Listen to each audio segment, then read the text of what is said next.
नमस्कार दोस्तों। Santa Claus एक ऐसे लेजेंडरी कैरेक्टर जिसे कि हर एज ग्रुप के लोग पसंद करते हैं और वो एक आइकॉनिक फिगर है। और वेस्टर्न पार्ट में, वेस्टर्न हॉलिडे ट्रेडिशंस में वो बहुत ही ज़्यादा पॉपुलर है और लोग उन्हें बहुत ही ज़्यादा पसंद करते हैं। और सेंटा क्लॉस का ये जो कैरेक्टर है, ये बहुत अलग अलग जगहों से और अलग अलग ओरिजिन है इनका। और इसके पीछे बहुत सारे हिस्टोरिकल और कुछ रिलीजियस और कुछ ट्रेडिशन को मिला के ये सेंटा क्लॉस का ये कैरेक्टर बना था। सेंटा क्लॉस का एवोल्यूशन हुआ था एक आदमी जो कि बहुत पहले रहा करते थे और उनका नाम था सेंट निकोलस।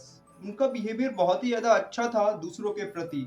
और वो उनके बचपन में उनके पेरेंट्स एक्सपायर हो गए थे और उनके अंकल ने उन्हें अडॉप्ट कर लिया था। वो बहुत ही ज़्यादा अमीर परिवार से आया करते थे, पर उन्होंने अपने पैसे को इधर उधर व्यर्थ में खर्च ना करते हुए उन्होंने जो भी गरीब लोग थे उनकी मदद की। और जो भी बच्चे थे उनके लिए वो गिफ्ट लाया करते थे और उन्हें खुश देख के वो भी खुश हुआ करते थे। और इस आइकॉनिक कैरेक्टर को वहाँ पे सब लोग जानने लगे। और जब सब लोगों को पता चला तो वहाँ पे उस कैरेक्टर को लेके और ज़्यादा एवोल्यूशन होने लगा।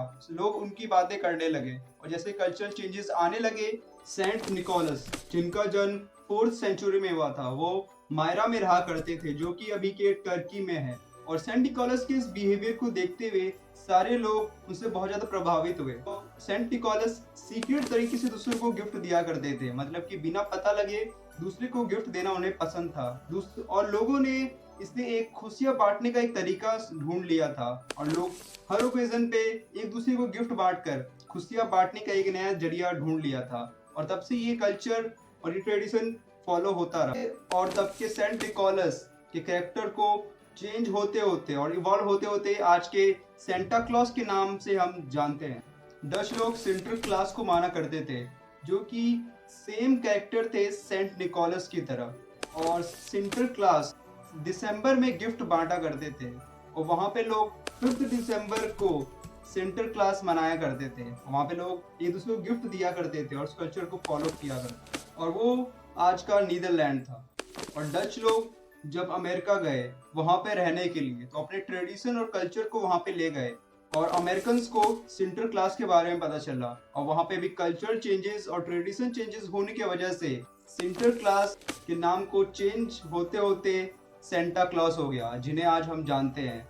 और सिंटर क्लास जिन्हें की गिफ्ट देने के लिए और दूसरे के लिए अच्छा करने के लिए जाना जाता था, जिनका कैरेक्टर सेंट निकोलस से बिल्कुल मैच किया करता था। सेंटा क्लॉस के कैरेक्टर को बनाने में न ही सिर्फ कल्चर और ट्रेडिशनल चीजें कंट्रीब्यूट करती है बल्कि लिटरेचर कंट्रीब्यूशन भी इसमें है।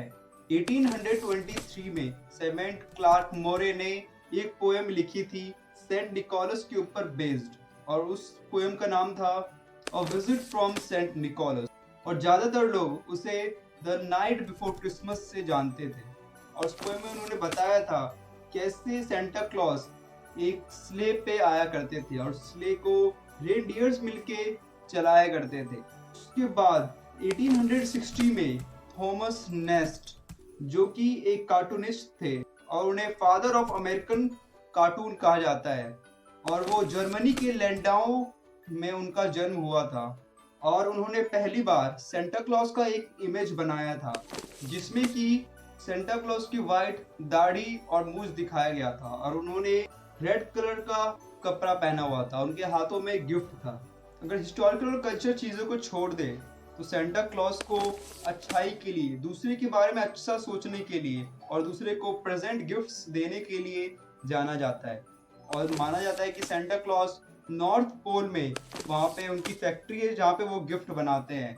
और फिर क्रिसमस के दिन वो अपने स्ले पे, जिसके आगे रेनडियर्स उसे चला रहे होते हैं, उस पे बैठ के वो रेड कपड़े पहन के जो कि वुल से बने होते हैं, वो बच्चों को गिफ्ट देने आते हैं।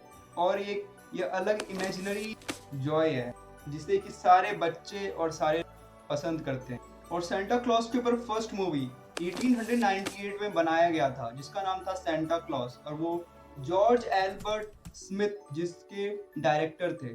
आखिर में ये सवाल आता है, क्या सेंटा क्लॉस असली में है या फिर नहीं? सेंटा क्लॉस की बात करें तो कुछ चीज़ें इमेजिनरी हो सकती है पर कुछ चीज़ें रियलिस्टिक भी हैं।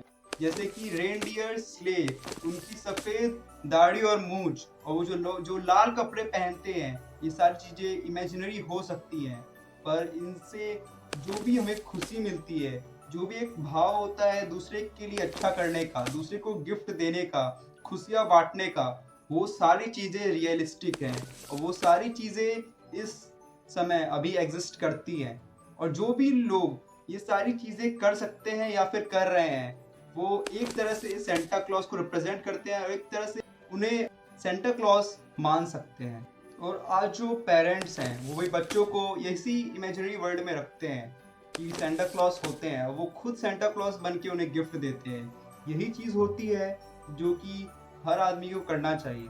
कि सेंटा क्लॉज असली में एग्जिस्ट नहीं करते हैं, पर उनकी जो ये कैरेक्टरिस्टिक चीज़ें हैं वो असली में हम करके हम सेंटा क्लॉज के इस कैरेक्टर को हमेशा जिंदा रख सकते हैं। और कभी भी ये सेंटा क्लॉज का कैरेक्टर खत्म नहीं होगा। जब तक हम ये जॉय, ये दूसरे को गिफ्ट देने की ये चीजें हम करते रहेंगे, तब तक सेंटा क्लॉज का एक कैरेक्टर कभी भी खत्म नहीं होगा।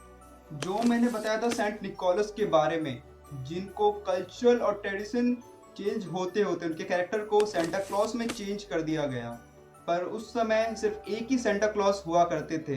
पर आज के समय में हमारे वर्ल्ड में बहुत सारे सेंटा क्लॉज हैं। वो नॉर्थ पोल पे तो नहीं है, वहाँ पे उनकी कोई फैक्ट्री भी नहीं है, ना ही वो असल जिंदगी में सफ़ेद दाढ़ी और मूछ है उनकी, ना ही वो लाल कपड़े पहनते। पर 25 दिसंबर को क्रिसमस के दिन वो अपने उस गेटअप में आ जाते हैं और दूसरे को खुशियाँ बांटने के लिए उन्हें गिफ्ट और प्रेजेंट देते हैं।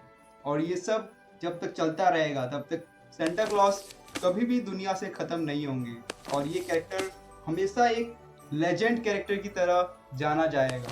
और इन सब चीज़ों से हम ये कह सकते हैं कि कैरेक्टर अभी भी एग्जिस्ट करता है। अगर आपको ऐसी वीडियोस चाहिए तो आप मेरे चैनल को सब्सक्राइब कर सकते हैं। अगर आपको ये वीडियो पसंद आया तो इस वीडियो को लाइक और शेयर कीजिए, और ऐसी वीडियो देखने के लिए इस चैनल पे बने रहिए। आपका ये वीडियो देखने के लिए बहुत बहुत धन्यवाद। Merry Christmas.